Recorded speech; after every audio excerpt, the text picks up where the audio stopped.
नमस्कार साथियों, आज हम आपको भारत की नई शिक्षा नीति जो कि राष्ट्रीय शिक्षा नीति है 2020 की, उसके बारे में जानकारी देंगे। तो हाल ही में प्रधानमंत्री नरेंद्र मोदी द्वारा नई राष्ट्रीय शिक्षा नीति लाई गई, जिसे सभी के परामर्श से तैयार किया गया है। इसे लाने के साथ ही देश में शिक्षा पर व्यापक चर्चा आरंभ हो गई है।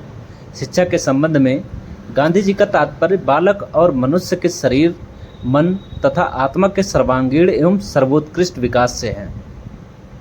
इसी प्रकार स्वामी विवेकानंद का कहना था कि मनुष्य की अंतर्निहित पूर्णता को अभिव्यक्त करना ही शिक्षा है। इन्हीं सब चर्चाओं के मध्य हम देखेंगे कि 1986 की शिक्षा नीति में ऐसी क्या कमियां रह गई थीं जिन्हें दूर करने के लिए नई राष्ट्रीय शिक्षा नीति को लाने की आवश्यकता पड़ी। साथ ही क्या यह नई राष्ट्रीय शिक्षा नीति उन उद्देश्यों को पूरा करने में सक्षम होगी जिसका स्वप्न महात्मा गांधी और स्वामी विवेकानंद ने देखा था। सबसे पहले शिक्षा क्या है, इस पर गौर करना आवश्यक है। शिक्षा का शाब्दिक अर्थ होता है सीखने एवं सिखाने की क्रिया, परंतु अगर इसके व्यापक अर्थ को देखें तो शिक्षा किसी भी समाज में निरंतर चलने वाली सामाजिक प्रक्रिया है जिसका कोई उद्देश्य होता है और जिससे मनुष्य की आंतरिक शक्तियों का विकास तथा व्यवहार को परिष्कृत किया जा सकता है। शिक्षा द्वारा ज्ञान एवं कौशल में वृद्धि कर मनुष्य को योग्य नागरिक बनाया जाता है। गौरतलब है कि नई शिक्षा नीति 2020 की घोषणा के साथ ही मानव संसाधन मंत्रालय का नाम बदलकर शिक्षा मंत्रालय कर दिया गया है। इस नीति द्वारा देश में स्कूल एवं उच्च शिक्षा में परिवर्तनकारी सुधारों की अपेक्षा की गई है। इसके उद्देश्यों के तहत वर्ष 2030 तक स्कूली शिक्षा में 100% यानी कि 100% GER के साथ साथ पूर्व विद्यालय से माध्यमिक स्तर तक शिक्षा के सार्वभौमिकरण का लक्ष्य रखा गया है। इसके महत्वपूर्ण तथ्य हैं जो कि सामने निकल के आते हैं, इस पर ज़रा गौर कीजिएगा। अंतिम राष्ट्रीय शिक्षा नीति 1986 में बनाई गई थी, जिसमें वर्ष 1992 में संशोधन किया गया था। इसका दूसरा पॉइंट है, वर्तमान नीति अंतरिक्ष वैज्ञानिक के कस्तूरी रंगन की अध्यक्षता वाली समिति की रिपोर्ट पर आधारित है। यानी कि जो वर्तमान राष्ट्रीय शिक्षा नीति 2020 की है वो अंतरिक्ष वैज्ञानिक के कस्तूरी रंगन, जिनका नाम था, उनकी अध्यक्षता वाली समिति की रिपोर्ट पर आधारित है। नई राष्ट्रीय शिक्षा नीति 2020 के तहत वर्ष 2030 तक सकल नामांकन अनुपात यानी कि ग्रॉस एनरोलमेंट रेशियो, जिसको GER बोलते हैं, को 100% यानी कि 100% लाने का लक्ष्य रखा गया है। नई शिक्षा नीति के अंतर्गत केंद्र व राज्य सरकार के सहयोग से शिक्षा क्षेत्र पर GDP के 6% हिस्से को सार्वजनिक व्यय का लक्ष्य रखा गया है। नई शिक्षा नीति की घोषणा के साथ ही मानव संसाधन प्रबंधन मंत्रालय का नाम परिवर्तित कर शिक्षा मंत्रालय कर दिया गया है। ऊपर वाला पॉइंट हम फिर से दोहरा देते हैं। नई शिक्षा नीति के अंतर्गत केंद्र व राज्य सरकार के सहयोग से शिक्षा क्षेत्र पर GDP के 6% हिस्से के सार्वजनिक व्यय का लक्ष्य रखा गया है। अब राष्ट्रीय शिक्षा नीति के प्रमुख बिंदुओं पर चर्चा करते हैं, जिसमें से इसका सबसे प्रथम बिंदु है स्कूली शिक्षा संबंधी प्रावधान। यानी कि स्कूली शिक्षा से संबंधित जितने भी प्रावधान हैं हम यहाँ पे आपको स्पष्ट करेंगे। यानी कि नई शिक्षा नीति में 5+3+3+4 डिजाइन वाले शैक्षणिक संरचना का प्रस्ताव किया गया है, जो 3 वर्ष से 18 वर्ष की आयु वाले बच्चों को शामिल करता है। 5 वर्ष की फाउंडेशनल स्टेज, 3 साल का प्री प्राइमरी स्कूल और ग्रेड 1 और 2, यानी कि बच्चा पैदा होने से लेके 5 साल तक, यानी कि 3 साल उसका चलेगा प्री प्राइमरी स्कूल और ग्रेड 1 और 2 को मिला के 5 वर्ष किया जाता है। इसको फाउंडेशनल स्टेज बोलते हैं। फिर 3 वर्ष का प्रिपरेटरी स्टेज होगा, फिर 3 वर्ष का मध्य या उच्च प्राथमिक चरण 6, 7, 8 होगा और उसके बाद 4 वर्ष का उच्च या माध्यमिक चरण ग्रेड 9, 10, 11, 12 होगा। यानी कि नई शिक्षा नीति में 5+3+3+4 का प्रावधान रखा गया है। उसके बाद नेशनल एजुकेशन पॉलिसी 2020 के तहत HHRO द्वारा बुनियादी साक्षरता और संख्यात्मक ज्ञान पर एक राष्ट्रीय मिशन यानी कि national mission on foundational literacy and numeracy की स्थापना का प्रस्ताव किया गया है। इसके द्वारा वर्ष 2025 तक कक्षा 3 स्तर तक के बच्चों के लिए आधारभूत कौशल सुनिश्चित किया जाएगा। यानी कि national mission on foundational literacy and numeracy की स्थापना का प्रस्ताव किया गया है। इसके द्वारा वर्ष 2025 तक कक्षा 3 स्तर तक के बच्चों के लिए आधारभूत कौशल सुनिश्चित किया जाएगा, जो कि 2025 जो है आधा बीत ही चुका है। अब देखते हैं ये लक्ष्य पूरा कर पाएगी सरकार या नहीं कर पाएगी। उसके आगे इस शिक्षा नीति का अगला बिंदु है भाषाई विविधता का संरक्षण। यानी कि बच्चे जो कक्षा में भाषा बोलते हैं उनकी अलग अलग भाषाएं होती हैं, अलग अलग संस्कृतियों से, अलग अलग कल्चर से बिलोंग करते हैं, तो उनकी विविधताओं का संरक्षण भी करना है। उनकी सारी भाषाओं और बोलियों का संरक्षण करते हुए उनको शिक्षा प्रदान करनी है।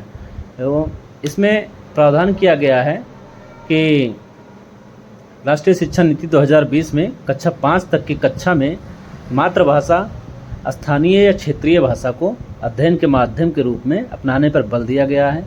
साथ ही इस नीति में मातृभाषा को कक्षा 8 और आगे की शिक्षा के लिए प्राथमिकता देने का सुझाव दिया गया है। स्कूली और उच्च शिक्षा में छात्रों के लिए संस्कृत और अन्य प्राचीन भारतीय भाषाओं का विकल्प उपलब्ध होगा, परंतु किसी भी छात्र पर भाषा के चुनाव की कोई बाध्यता नहीं होगी। ये पॉइंट आप फिर से सुन लीजिए। स्कूली और उच्च शिक्षा में छात्रों के लिए संस्कृत और अन्य प्राचीन भारतीय भाषाओं का विकल्प उपलब्ध होगा, परंतु किसी भी छात्र पर भाषा के चुनाव की कोई बाध्यता नहीं होगी। अब इस एजुकेशन पॉलिसी का अगला बिंदु है शारीरिक शिक्षा। इसमें प्रावधान किया गया है कि विद्यालयों में सभी स्तरों पर छात्रों को बागवानी, नियमित रूप से खेलकूद, योग, नृत्य, मार्शल आर्ट को स्थानीय उपलब्धता के अनुसार प्रदान करने की कोशिश की जाएगी, ताकि बच्चे शारीरिक गतिविधियों एवं व्यायाम वगैरह में भाग ले सकें। अगला बिंदु इसका है पाठ्यक्रम और मूल्यांकन संबंधी सुधार। इस नीति में प्रस्तावित सुधारों के अनुसार कला और विज्ञान, व्यावसायिक तथा शैक्षणिक विषयों एवं पाठ्यक्रम व पाठ्येतर गतिविधियों के बीच बहुत अधिक अंतर नहीं होगा।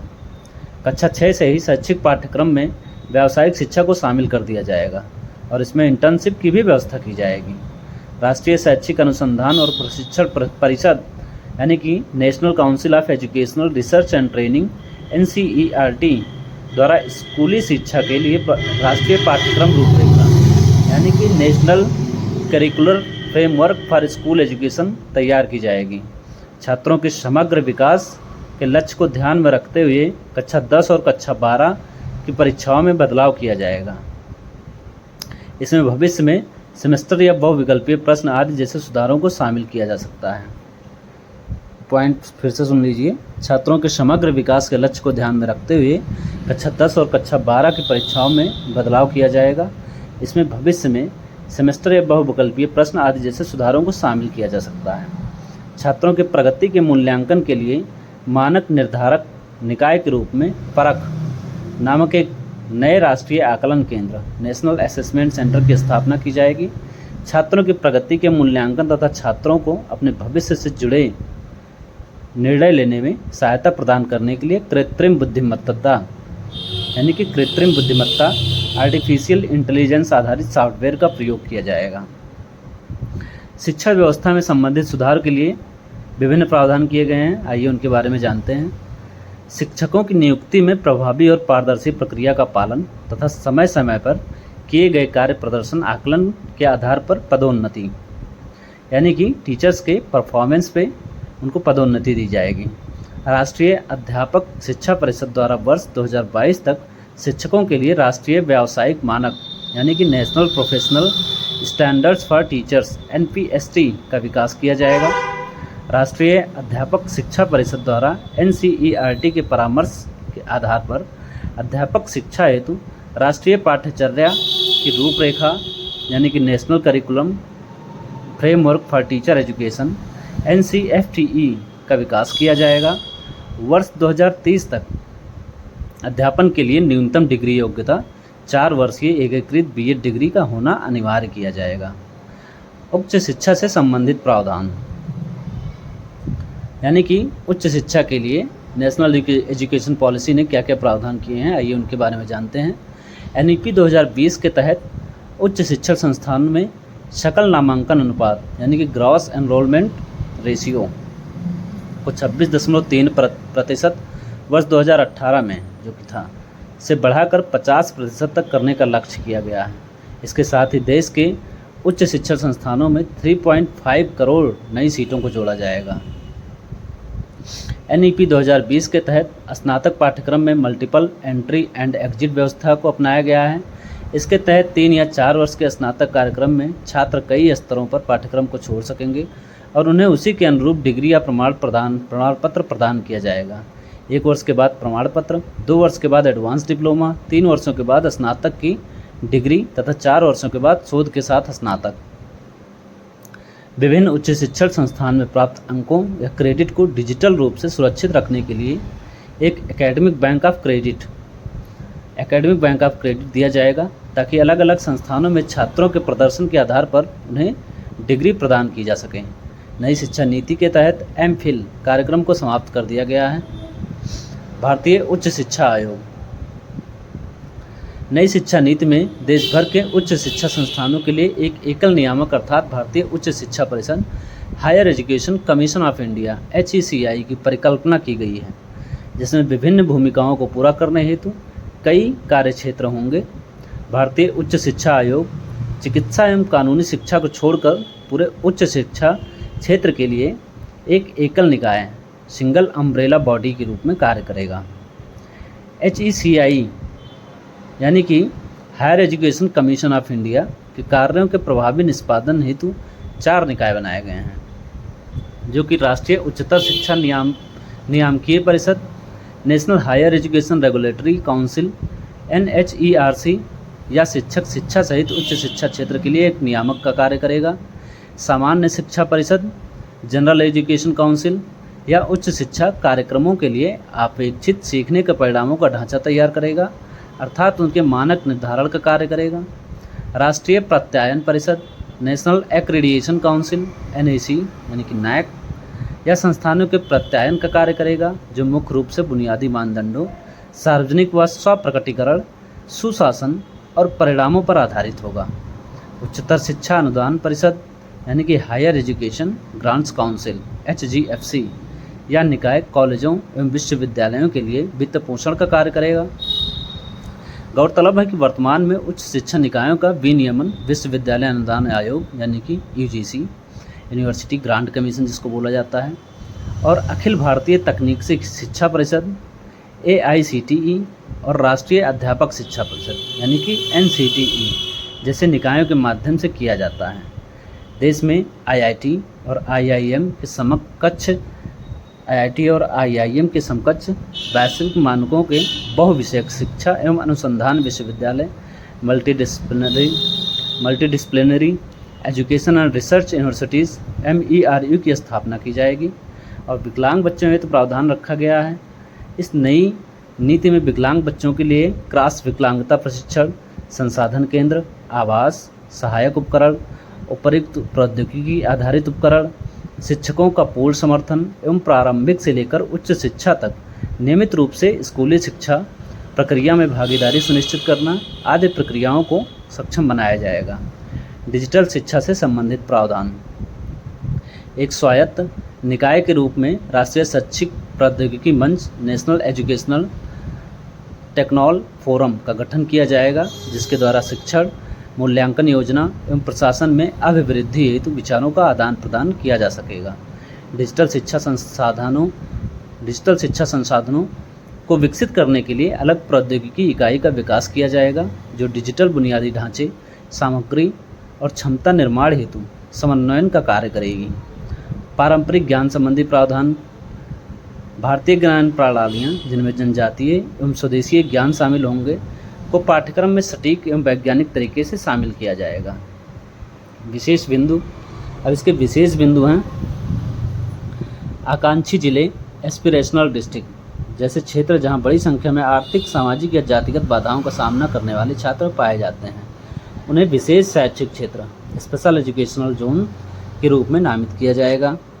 देश में क्षमता निर्माण हेतु केंद्र सभी लड़कियों और ट्रांसजेंडर छात्रों को समान गुणवत्ता प्रदान करने की दिशा में एक जेंडर इंक्लूजन फंड की स्थापना करेगा।